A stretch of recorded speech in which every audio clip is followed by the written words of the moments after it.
back, 10th graders. Today we're going to look at lesson number 3, argument unit vocabulary. So we're going to start off our brand new unit for quarter 4 by just reviewing some vocabulary terms. So here's our goal. Read it with me. Goal: I can define and identify unit vocabulary. So starting off today, for your do now, you need your notebook, a pen or a pencil, and your iPad. I want you to open up your notebooks at this time and title this entry Argument Check-In. Argument Check-In. And the question I want you to answer, I'm going to give you 30 seconds, is to write down, make a list, everything that makes a great academic argument. What makes a great argument? What should you include in an argument? So think back to everything that you've learned in the past about persuasive writing and argument, and make a list what you should include. You have 30 seconds. Begin.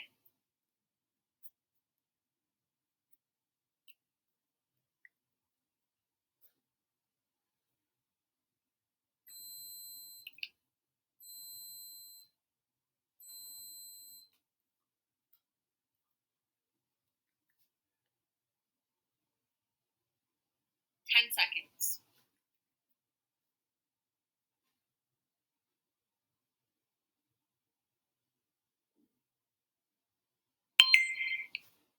All right, time is up. So I want you to look over your list. I'm going to give you some of the answers, and if you have that answer on the list in some fashion or form, I want you to place a big check mark next to it. Ready? Here we go. Check your list to see if you put down that a great argument includes claim. Put a big check mark. A claim or an opinion statement. Reasoning or reasons. Evidence.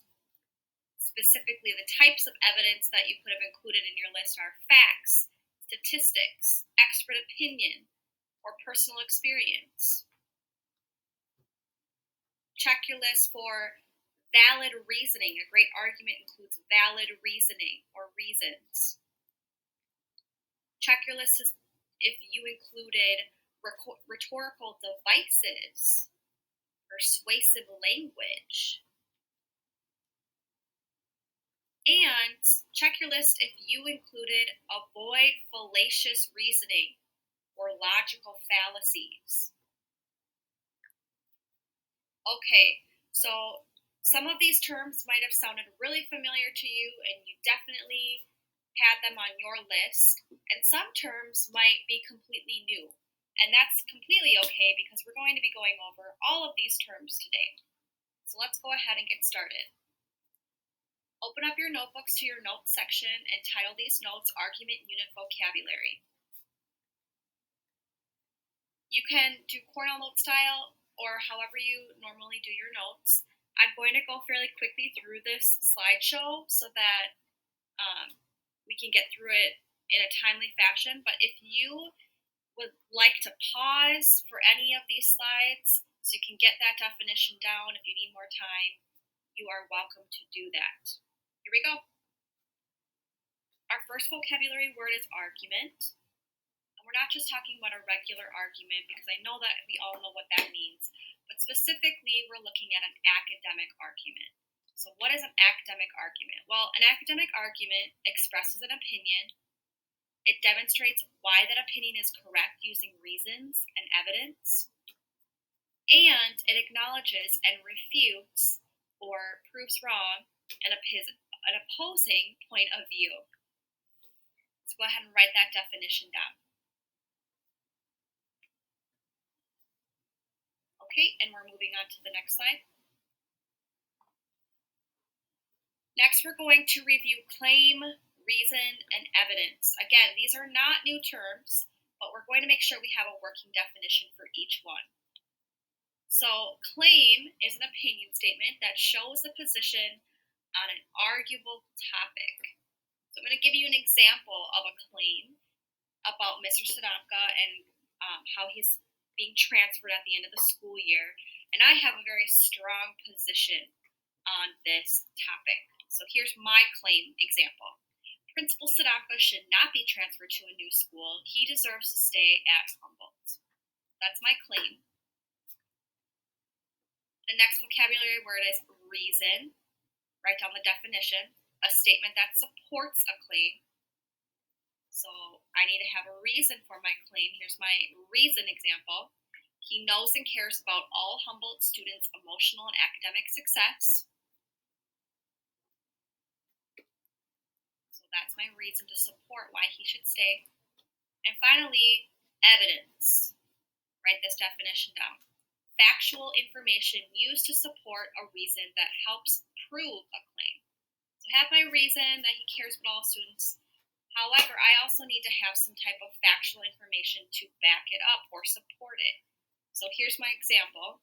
He's danced on camera in front of hundreds of students to show how much he cares about them and root them on during testing season. There's a little clip from that MCA motivational video last year. Right?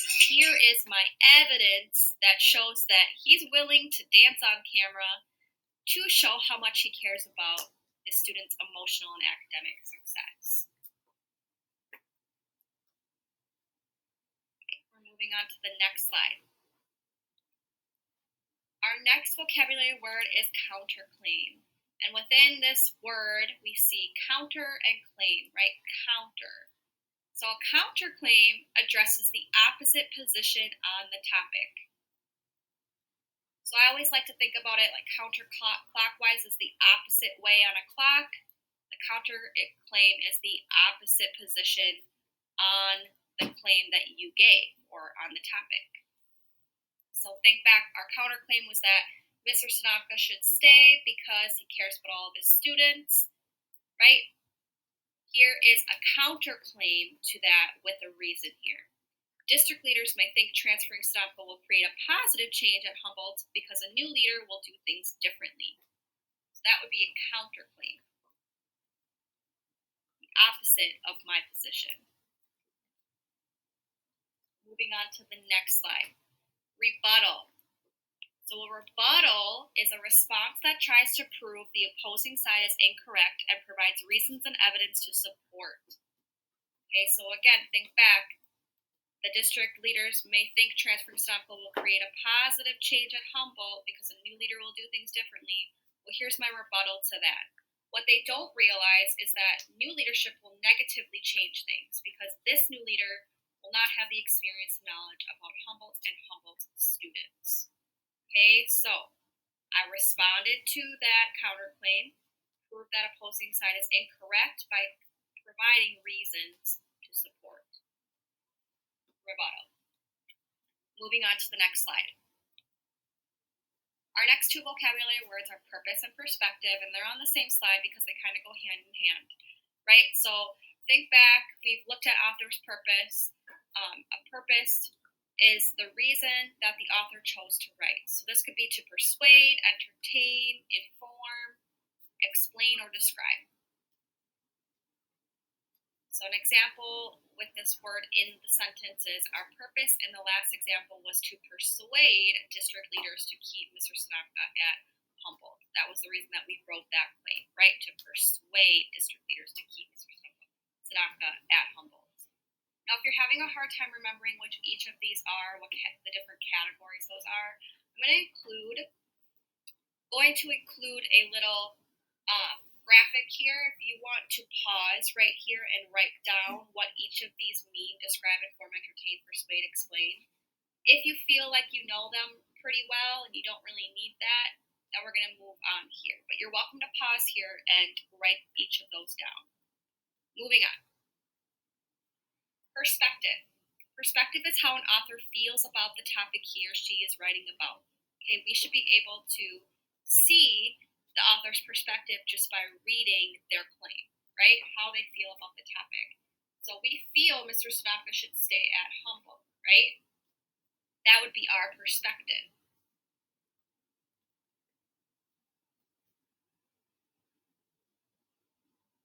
Okay.